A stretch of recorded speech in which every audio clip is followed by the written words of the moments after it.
要说当今世界上娶哪个国家的美女媳妇最容易，恐怕乌克兰排第二，没人敢排第一。全国女性比男性多了300多万，再加上持续多年的战争，东部4州战区的性别比例更是低至1比9，意味着每9名女性只能对应1名男性。部分地区甚至出现了整条街、整个村庄都找不到1名成年男子的现象，所以很多乌克兰美女就想嫁到国外去过安定的生活。2019年，广东农村小伙小黑迎娶了乌克兰美女雅娜为妻。婚后，雅娜跟随小黑来到广东农村生活。疫情期间，小黑失去了原来的工作，只好送起了外卖，成为了一名外卖小哥。但是雅娜不离不弃，始终陪伴在小黑身边。如今，距离他们结婚已经过去6年了，他们的跨国婚姻过得怎么样了？大家好，我是南风。今天我们走进小黑与雅娜的故事。1996年8月，小黑出生在广东省茂名市的一个普通农村家庭，他的父母都是地地道道的农民。小时候，家里的经济条件也比较一般，小黑在家里排行老2。儿时的小黑是个出了名的调皮鬼，他对学习不怎么上心，为此没少让老师请家长到学校。2013年6月7日，17岁的小黑踏入了高考的考场。由于平时成绩就不太理想，最终小黑收到了广东工商职业技术大学的录取通知书。进入大学之后，小黑所学的专业是多媒体艺术设计与制作。其实小黑对这个专业并不感兴趣，大学时光他也过得有些浑浑噩噩。那段时间他经常泡在网吧里。2016年6月，小黑从大学毕业了。之后他又来到河源电视台实习。实习期间，小黑的工作很简单，每天就在办公室里打扫卫生。他觉得这样的工作也学不到任何知识，完全就是浪费时间。干了1个月后，小黑就辞职了。接着他又来到了广州。刚到广州的时候，小黑尝试过多份工作，但都因为专业不对口而放弃了。2017年，小黑和朋友到广州长隆野生动物园游玩。在动物园门口，小黑看到了一则招聘广告，上面写着要招聘讲解员。小黑自小就喜欢动物，他觉得这个工作应该很轻松。抱着试一试的态度，小黑立刻给招聘广告上的负责人打去了电话。经过一番沟通后，小黑成功获得了面试的机会。面试期间，人力资源看到了小黑对于工作的巨大热情，于是便将小黑招了进去。进入动物园工作后，他开始为来到长隆野生动物园的游客们细致地讲解每一个动物。工作虽然并不简单，但小黑每个月可以拿到3500元的工资。随着工作经验的不断累积，时间来到2018年，小黑又重新拾起了主持司仪的工作。在动物园举办的大型活动上，小黑面对着台下数百名游客，他站在舞台的中央，从容地主持着活动。这段经历极大地锻炼了小黑的临场应变能力和普通话水平。也正是因为这份主持人的工作，让小黑邂逅了他的一生挚爱雅娜。1990年，雅娜出生在乌克兰一个宁静的乡村家庭，她的父母都是普普通通的工薪阶层。雅娜还有一个疼爱她的哥哥，全家人都把雅娜当作掌上明珠，十分宠爱。时间来到2016年，雅娜顺利完成了研究生学业，但毕业后她却一时半会儿找不到一份称心如意的工作。就在这个迷茫的时候，雅娜从小一起长大的发小向她发出邀请，建议她来中国发展。2016年7月，雅娜来到了中国的天津，她进入了天津的一家游乐场，成为了一名演艺人员。每个月她都能拿到8000多块钱的工资。2018年3月，雅娜和她的团队来到了广州长隆野生动物园进行演出。就是在这里，雅娜遇到了小黑。那一天天气特别晴朗，小黑是这次活动的主持人，雅娜则是台上的演出人员。在熙熙攘攘的人群中，小黑一眼就看到了雅娜。在小黑的眼里，雅娜长得十分漂亮，而且特别喜欢笑，所以他心里有种怦然心动的感觉，也可以用一见钟情来形容。演出结束之后，小黑迫不及待地想要认识雅娜，但由于从小不爱学习，他甚至连打招呼的英语都忘记了。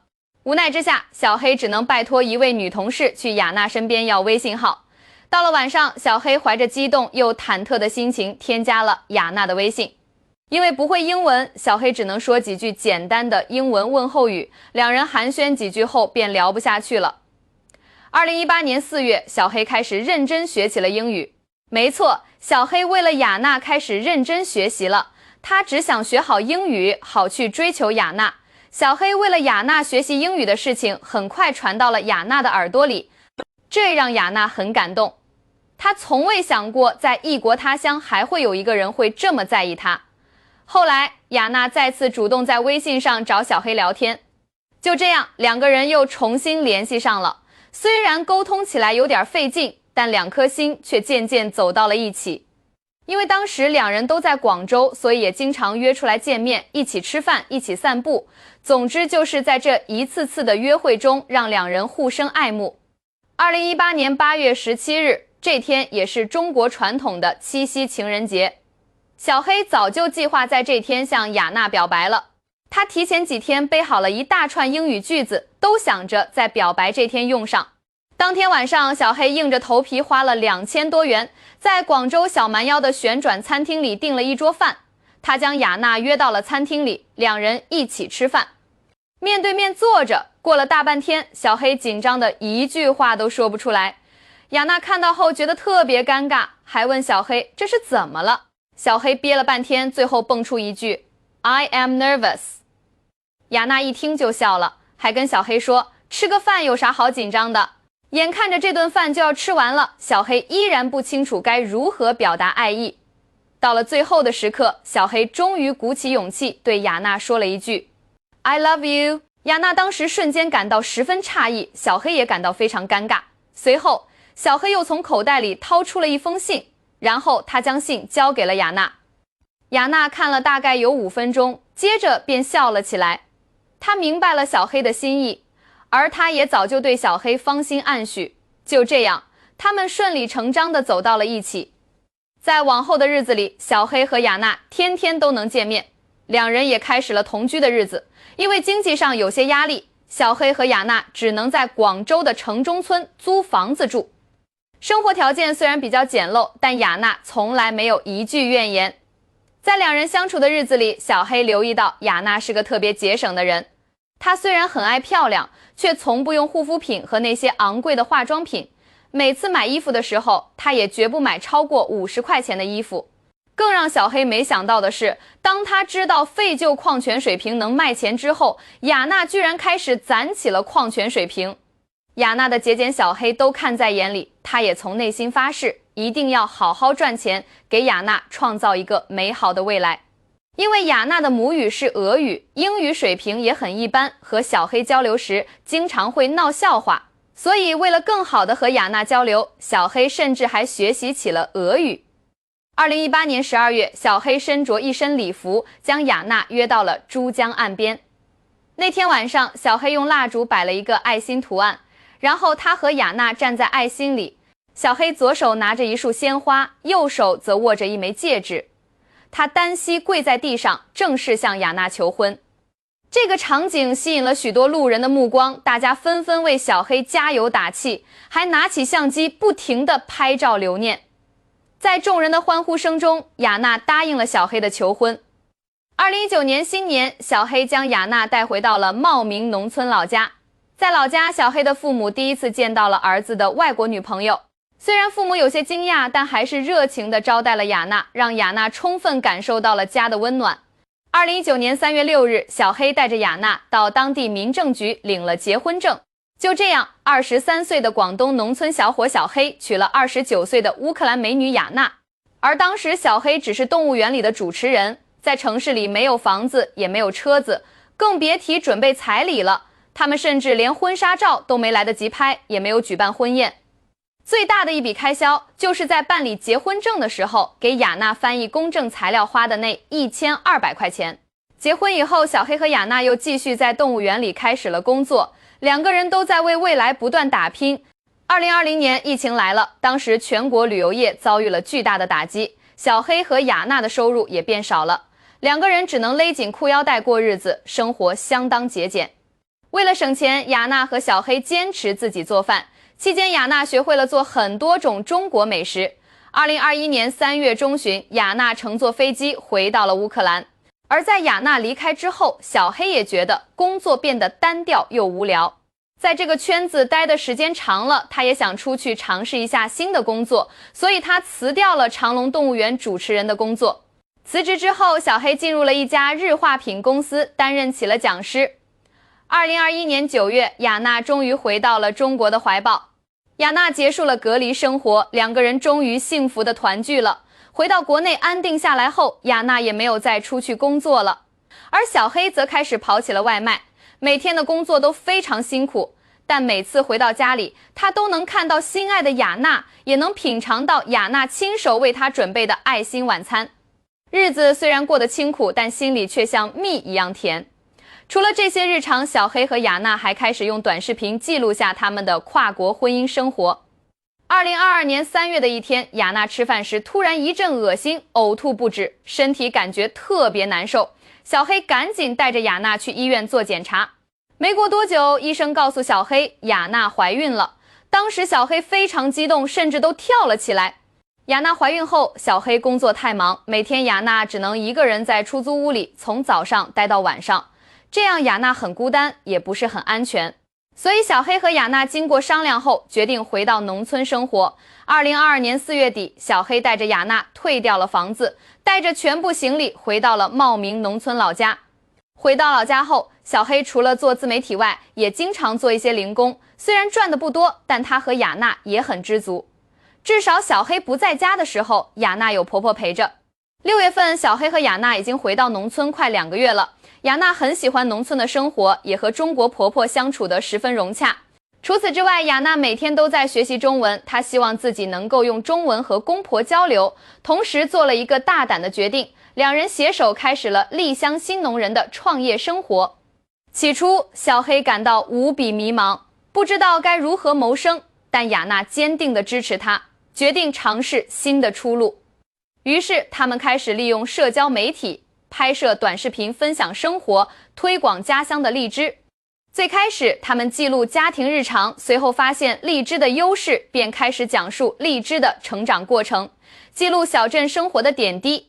为了做好自媒体和直播销售，小黑和雅娜进行了明确的分工，雅娜负责摘荔枝的工作，而小黑则专注于自媒体运营和直播销售。在直播中，小黑幽默地与网友互动，打趣说杨贵妃的荔枝都要跑几天才能到，而他们的荔枝却是新鲜现摘，深受网友信赖。雅娜则用不太流利但热情的中文介绍荔枝，分享自己第一次吃到荔枝的甜蜜回忆，吸引了许多人关注他们的果园。短视频和直播不仅让他们的荔枝卖到了全国各地，也让更多人了解了高州这个美丽的小镇。随着时间推移，他们的账号粉丝数已经达到14万，见证着他们的荔枝爱情。如今他们的生活虽然不算富裕，但在家乡能够维持生活，两人感到非常满足。小黑说，家乡的感觉比外面舒服，这里是他熟悉的地方，能守着家人，做自己喜欢的事情，一切都值得。雅娜希望能把父母带到中国，分享这里的美丽风光和丰富水果。小黑和雅娜用行动证明，只要有勇气和决心，即使没有特别的技能，也能在家乡开创事业。未来他们将继续用镜头记录生活，带着对生活的热爱，在创业的道路上越走越远。好啦，看了小黑和雅娜从无到有，到现在把荔枝卖到全国，过上幸福的生活，祝他们越来越好。下面我再用10多分钟介绍一下乌克兰的情况。开头已经说了，由于乌克兰男性数量稀少，乌克兰的社交媒体上甚至出现了集体婚姻的倡议，提议由3到4名女性共同嫁给一名男性，共享家庭资源，共同抚养孩子。虽然这项倡议遭到了主流社会的反对，但在东部战区的部分地区，已有少数家庭开始尝试这种非传统的婚姻模式。35岁的单亲妈妈伊娃表示，她知道这不符合传统观念，但在男性稀缺的现实情况下，这或许是她唯一的选择。她的2个朋友和她共享一个伴侣，大家相处得很融洽，孩子们也有了爸爸的陪伴。持续多年的战争使得乌克兰女性的择偶标准呈现了断崖式的下降。从之前的有房有车变为了不穿军装能够活着回来这样的基本诉求，并且绝大部分都无需彩礼，只要领证即可，甚至有人还愿意倒贴婚房。在婚介所里，多名女性同时向一名非军人男性求婚，只求能有各家的情况属于常见现象。乌克兰是全球公认的美女大国，首都基辅多次被游客文摘评为全球美女之都榜首。国际选美舞台与时尚台也频繁出现乌克兰女性的身影，是实打实的盛产美女的国家。不仅如此，乌克兰还是全球公认的世界面包篮，拥有全球25%的黑土地。这里的土壤极为肥沃，曾经是世界上重要的粮食出口国，尤其以小麦、玉米和葵花籽油著称，有着欧洲粮仓之称。那么乌克兰如此美丽的一个地方，怎么就成了如今这般模样了呢？这一切还得从乌克兰的历史说起。乌克兰的历史也跟他们的美女一样，有着非常漂亮光鲜的外表，然而她的心里却一直不安分，总觉得自己应该过更好的日子，于是天天想着要分开单过。但是可真到了分家的那一天，她才发现自己除了这副壳子，好像啥也没剩下，家底薄得可怜。其实很多人都没意识到，俄乌冲突从某种角度看，更像是一场俄国人自己的家事。因为乌克兰真正建国也就30多年，1991年苏联解体后才正式独立。但如果往前翻300年，那片土地几乎一直都在俄罗斯势力范围里，所以俄罗斯才会反复强调，乌克兰自古以来就是他们的地盘。背后这种历史纠葛，让很多表述都没法简单用一句侵略就盖棺定论。公元9世纪，俄罗斯、乌克兰、白俄罗斯本是同根同源的东斯拉夫人，当时的他们在欧洲过得并不如意，常被罗马帝国掳去当奴隶，日子憋屈又艰难。为了摆脱压迫，各个斯拉夫部落商议联合建国，可部落头领们各怀心思，互不相让，争执许久也没个结果。情急之下，有人提议找个外人来当老大，这样谁也别争了。当时欧洲最能打、最凶悍的当属维京人。这帮北欧海盗从瑞典一路烧杀抢掠，所到之处几乎寸草不生。那个年代没被维京人抢过，都不好意思跟人打招呼。斯拉夫人看中了他们的强悍战力，便从维京人里请来了首领留里克，让他出任掌舵人，建立了基辅罗斯大公国。留里克心里很清楚，光靠打架只能逞一时之快，要想在欧洲真正站稳脚跟，必须得有文化底蕴和历史背景，不然永远会被当成野蛮民族。正好那时候东罗马帝国跟穆斯林势力因为宗教问题打得不可开交，基辅罗斯趁机上门谈条件，我帮你打仗，你把公主嫁给我，咱们联姻结盟。就这样，为了挤进欧洲的上流圈子，基辅罗斯顺势就皈依了东正教。有了宗教和文化认同这个根基，基辅罗斯的国际地位突飞猛进，一下子跻身欧洲文明国家行列，强盛了足足好几百年。然而盛极而衰是历史的常态，基辅罗斯也没能例外。到了公元1054年，国家疆域辽阔，人口众多，贵族子嗣们各有封地。老首领一去世，这些后代就立刻分家单干，各自建立公国，谁也不服谁，明里暗里互相掐架，活脱脱一个东欧版的春秋战国。18个公国顿时乱作一团。可没等他们分出胜负，真正的狠角色就杀上门了。蒙古拆迁队来了。当时蒙古铁骑横扫欧亚大陆，不光乌克兰这片土地遭殃，整个欧洲都被成吉思汗的子孙打得摸不着北。而最惨的当属基辅罗斯，直接被蒙古人平推碾压，国土被拆得七零八落。斯拉夫人从此陷入了漫长而悲惨的被奴役岁月，日子过得苦不堪言，连女子的出夜权都由蒙古人一手掌控，可以说是屈辱到了骨子里。不过压迫越重，反抗的火种越容易燎原。随着时间推移，有几个地区慢慢发展壮大起来，逐渐摆脱了蒙古的控制，重新建立起自己的公国。其中势力最强的就是莫斯科公国，也就是后来俄罗斯的核心根基。可乌克兰就没这么幸运了，因为它的西边一个新的强权波兰立陶宛联邦崛起了。波兰人虽然也是斯拉夫人，却属于西斯拉夫分支，信奉的是天主教，而乌克兰人信奉的是东正教。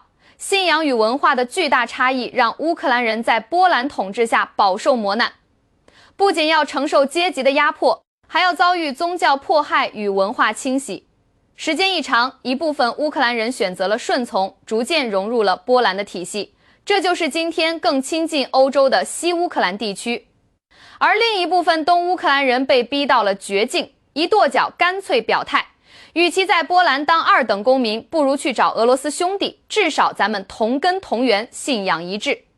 于是东乌克兰的部分地区主动投靠了沙皇俄国。从这一刻起，乌克兰东西两边的文化分裂格局彻底定型，东亲俄信东正教，西亲欧信天主教。这种深深的裂痕一直延续到今天都没能真正弥合。到了18世纪，历史来了个大反转，俄国、普鲁士、奥地利3次联手瓜分波兰，直接把波兰从欧洲地图上抹掉了。俄国也顺手拿下了今天的西乌克兰地区。乌克兰这片土地再次被卷入更大的帝国棋局。西乌克兰虽然表面上归顺了俄国，可心里的独立念头从来没断过，只是没那个胆子和机会，只能憋着一股劲，敢怒不敢言。转眼到了一战，欧洲陷入大乱，波兰趁乱复国成功，西乌克兰人心里的火苗一下子被点燃了，独立的机会来了。与此同时，沙皇俄国也爆发了10月革命，沙俄覆灭，苏俄刚刚成立，国内乱成一锅粥，外面还有各路敌人虎视眈眈，根本无暇他顾。乌克兰瞅准这个千载难逢的时机，立刻宣布独立。列宁当时焦头烂额，压根儿没精力管乌克兰的事儿，只能默认。可独立听起来风光，真过日子才知道有多难。乌克兰独立没几年，就发现日子过得一地鸡毛。反观苏联搞的计划经济，虽然有弊端，但资源调配、工业扶持、粮食保障都有章法。于是乌克兰又哭着喊着要回到苏联体系里。俄罗斯一看，再怎么说也是同根同源的兄弟，最后还是心软把他重新接了回来。可谁也没想到，几十年后，一场突如其来的乌克兰大饥荒会在这两兄弟之间画下一道永远抹不掉的裂痕。1931年，斯大林准备推行集体农庄制度，核心规则就是所有粮食全部上交国家，国家再按人头统一分配，你该吃多少，国家就给多少。听起来似乎公平合理，可对乌克兰来说却是天大的不公。乌克兰拥有世界上最肥沃的黑土地，当时苏联1半以上的人口都是靠乌克兰供应的粮食过日子，相当于整个苏联的粮仓。结果国家一声令下就要把所有粮食都收走，老百姓心里自然是100个不乐意，可再不乐意也只能捏着鼻子认了。可到了月底发粮的时候，大家伙彻底傻眼了。以前日子宽裕，吃饭能吃半碗扔半碗，现在连一碗稀粥都喝不饱，喝粥都得数着米粒。不光乌克兰人有意见，苏联很多地方的农民种地的劲头都没了，再加上那一年碰上了天灾，粮食产量一下子掉了很多，情况越来越不妙。地方政府实在是扛不住了，只好向斯大林报告灾情，恳求能少交一点粮食上去。可斯大林一听就发了火，他觉得根本没有什么天灾，全是刁民在耍心眼，想把粮食偷偷藏起来。盛怒之下，斯大林直接下令派军队进驻农村，强行征粮。士兵们不管不顾地搜刮锅里剩下的口粮，地窖里藏的余粮，甚至来年播种的种子，全都被抢得一干二净。这一来，苏联内部爆发了严重的饥荒，而最惨的就是乌克兰。1932年代到1933年这2年间，这场饥荒夺走了大约350万乌克兰人的生命。乌克兰人从此恨透了斯大林，他们不认为这是单纯的政策失误，反而觉得这是苏联故意设下的阴谋，是对他们曾经闹独立的报复。所以后来俄罗斯和乌克兰之间但凡有一点矛盾，乌克兰人就会把这段血泪历史翻出来控诉。也正是从这个时候开始，苏联历届领导人都在想方设法修补俄乌之间的关系。1954年，赫鲁晓夫为了纪念俄乌100年团结，做出了一个影响深远的决定，公开宣布乌克兰和俄罗斯是一家人。为了纪念这种伟大的情谊，他把克里米亚半岛送给乌克兰，当做一份珍贵的礼物。当时的乌克兰只是苏联的一个加盟共和国，克里米亚从俄罗斯划给乌克兰，就像左手递到右手一样，都是自家地盘，没人觉得有问题。可谁也没想到，这份看似温情的礼物，几十年后会成为俄乌冲突最致命的导火索之一。1991年，苏联突然解体，曾经的亲兄弟瞬间变成了各自独立的邻国。克里米亚的归属问题性质一下子就变了。从苏联内部的区域调整变成了两个国家之间的国土划分。克里米亚对俄罗斯来说根本不是一块普通的土地，它不仅是俄罗斯最重要的海上军事要塞，更是俄罗斯梦寐以求的黑海出海口，相当于俄罗斯在黑海上的命门。可当年已经正式划给了乌克兰，俄罗斯碍于情面也不好意思立刻反悔。再加上当时美国还拍着胸脯向俄罗斯保证，只要支持苏联解体，北约绝对不会往东扩张。有了这份承诺，俄罗斯当时也就暂时忍了，没急着把克里米亚要回来。可老美的信用大家都心知肚明，这话才说完没几年，北约就开始一路往东扩张。波兰、捷克这些曾经苏联的小弟，一个接一个的加入北约和欧盟。俄罗斯与北约之间的战略缓冲区越来越小，最后就只剩下乌克兰和白俄罗斯这两个关键屏障。白俄罗斯始终坚定站队俄罗斯，态度明确。可乌克兰不一样，它本身就是一个拼接出来的国家，内部撕裂早就存在，东乌工业集中，苏联时期在这里投入了大量资源、工厂、矿区，军工体系都扎根于此，再加上信仰东正教，天然更亲俄罗斯。而西乌是二战时期从波兰那边划过来的，以农业为主，信仰天主教，文化上更靠近欧洲。再加上历史上沙皇和苏联领导人顺手送出去的一些区域，乌克兰就像一件缝缝补补的衣服。在苏联的强力管控下，局势还能勉强维持稳定。可苏联一倒台，这种深层次的撕裂立刻爆发了出来。西乌喊着要加入北约，融入欧盟，东乌则坚持要和俄罗斯站在一起，毕竟同根同教，血脉相连。就在国家内部吵得不可开交的时候，经济上的致命一击又来了。苏联解体后，叶利钦时期的俄罗斯从西方请来了经济学家，搞了个所谓的休克疗法。简单说，就是放开物价，推行国企私有化，实现市场自由化，想用这种猛药刺激经济。可这明显是对手给开的毒药，俄罗斯和乌克兰却都信了，结果经济直接被整休克了，大量国有资产被少数人瓜分，两国都迅速冒出了一批暴发户和寡头。这些寡头眼里只有利益，根本没想过建设国家，反而拼命压榨普通民众，把国家财富吸得干干净净。后来俄罗斯出了普京这样的强硬人物，上台后狠狠整治寡头，打得他们落花流水，慢慢稳住了国内局势。可乌克兰就没这么幸运了，他的领导层根本压不住寡头势力，也管不好国家，只能靠卖家底过日子。苏联时期留下的武器图纸、军工设备，甚至整艘军舰都被拿出来变现。好啦，本期内容到这里就全部结束了，我是南风，感谢你的观看，我们下期再见。